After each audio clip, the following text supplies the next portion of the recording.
We shall see, but it is a big question. That's been the question for years. Can they get these people out to vote, even without Trump on the ballot?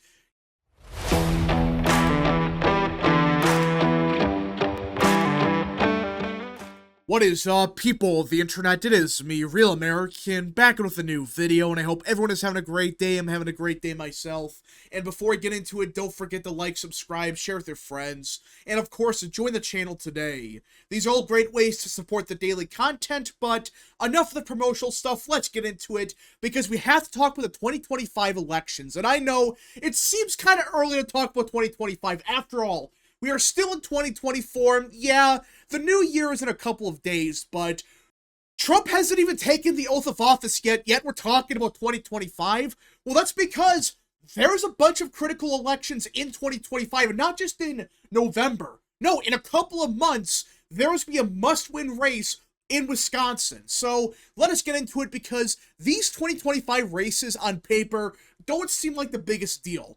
But when you look more into these races, you realize quickly, oh, wait a minute, these are not only must-win, but these races are going to be the first indicators as to how the national environment is looking for 2026, for 2027, and potentially beyond. So let's get into it. A handful of down-ballot elections at the outset of the new year will serve as the first test of the political environment following Donald Trump and the Republicans' victories in November, which I would say it's more so Trump's victory. I mean, the Republican Party, yeah, they kept the House, they won back the Senate, but like I've said a million times over by now, this was a Trump win. The Republican Party, they just so happened to be the same party as Trump, and they barely took back the Senate. They barely kept the House because of Trump doing so good. But NBC News is correct here. These are the first tests of the political environment following Trump's victory. Like, this is the first election post-2024. Like, okay, what is the political environment looking like?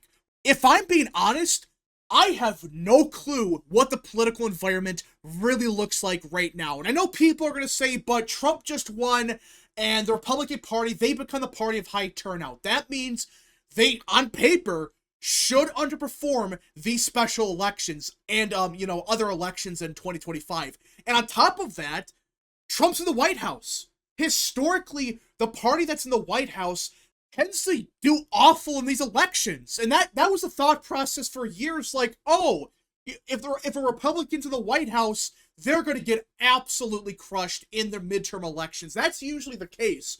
But now, we're in a weird era in American politics where that should still be the case, kind of.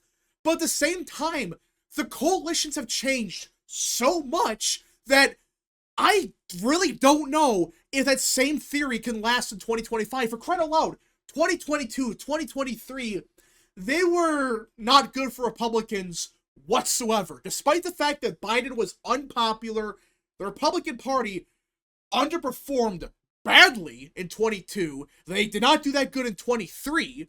And in 24, they only did good because of the high turnout presidential year, and that's because Trump was on the ballot.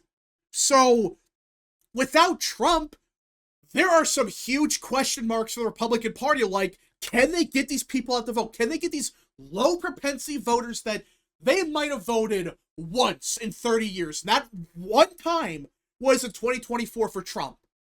Can they get these people out to vote? If they can, they could actually do good in these elections. If they actually make these races have higher turnout, and I'm not talking about 95% turnout, just don't let it crater so much.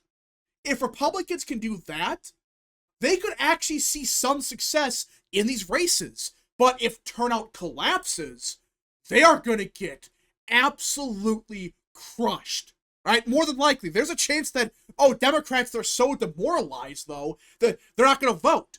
And that's another part. Like, if Democrats, if they're this demoralized, yeah, the race might have very low turnout, but that could be because Democrats are not voting, but Republican voters are. So let's talk about the specific races, because there are a bunch of them up and down the ballot in 2025. And the first one will be in Virginia.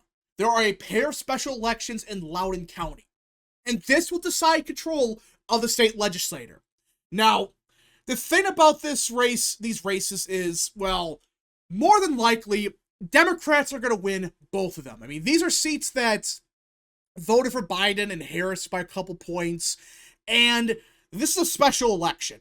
In recent years, Democrats have been doing way better in special elections, and it turns out, yeah, that's because these races have lower turnout. People just don't vote, and the people that do vote in these races, they're partisan Democrats. These are people that vote in every single election.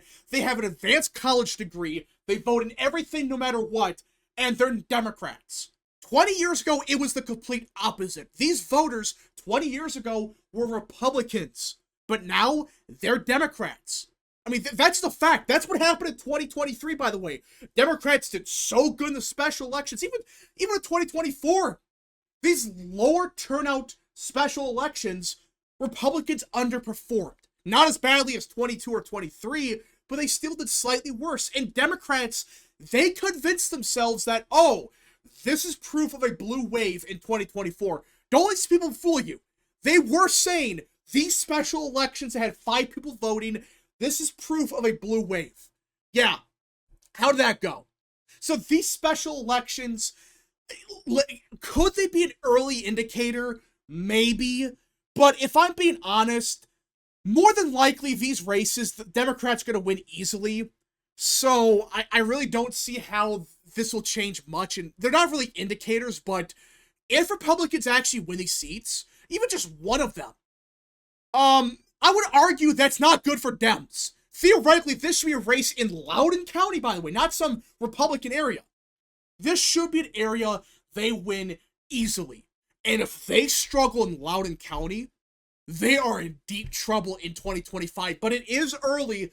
These voters, they could be demoralized. That's entirely possible, but that's not the only election in 2025. The first real big one is in Wisconsin, the Supreme Court race. And I think everyone's kind of having some flashbacks to 2023, which we all know what happened. It did not go good whatsoever. We lost. It was an embarrassing defeat by Dan Kelly. That was pathetic. We got walloped. And I was for years under the assumption that if Trump won 24, we would be in deep trouble in Wisconsin, but thinking more about it, Republicans could actually have a good chance here. Now, do I think they're the clear favorites? No, but it does seem like the Republican Party, they have gotten behind Brad Schimmel. For those that don't know, he was a former attorney general in Wisconsin, and he nearly won in 2018. He nearly won despite it being a blue wave. He lost by like 10,000 votes. It was incredibly close. And he is running for the Supreme Court race. And Democrats, meanwhile, their incumbent retired. So they don't got the incumbency advantage in 25. And it's not like with 2024 or 2023 where, yeah, you had 2 major conservatives running. No, the party is behind Brad Schimmel. He's been running a great campaign. He's already been campaigning for a year now. He's been going to every corner of the state, talking to voters, and it's looking like he actually could win this race. Now, with it being Wisconsin, you got to be very careful because you could see a very low turnout race, and if that happens, Schimmel would probably get crushed because in Wisconsin, there are a ton of low propensity Trump voters in the state. And if they're not voting, Schimmel has no chance. But if Republicans can get them out to vote, which again, this is Wisconsin, this is a swing state in the Rust Belt, they could actually win here. And if they actually win the Supreme Court race in Wisconsin, I would say, or even come very close, if they lose by like 1%, that's still all right. It's not, obviously you want to win the race, but if you lose it by a point, it's not like, oh, you lost it by 15 points. You barely lost in what should be a blue environment. Not the end of the world. We got to see what happens, though, but I think Schimmel has a chance. I really believe he has a chance in Wisconsin.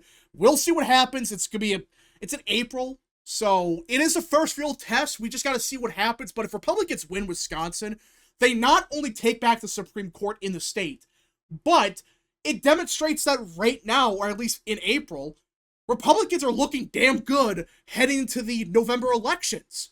And those are the other major ones. Now, of course, there are some special elections for the House. You had Mike Waltz's seat in Florida, Stefanik, Matt Gaetz. But you have critical ones in November. In November, you have races in New Jersey, Virginia, New York City. These are races that Republicans could at least win a couple of them. And even in New York City, that race could be such a shit show that if Republicans run a good campaign and Democrats have such a disastrous primary and they get a major third-party candidate, it's unlikely, but Republicans could pull it off. They could pull off an upset in New York City. Of course, you got the governorship in New Jersey, which I think we have a good chance in.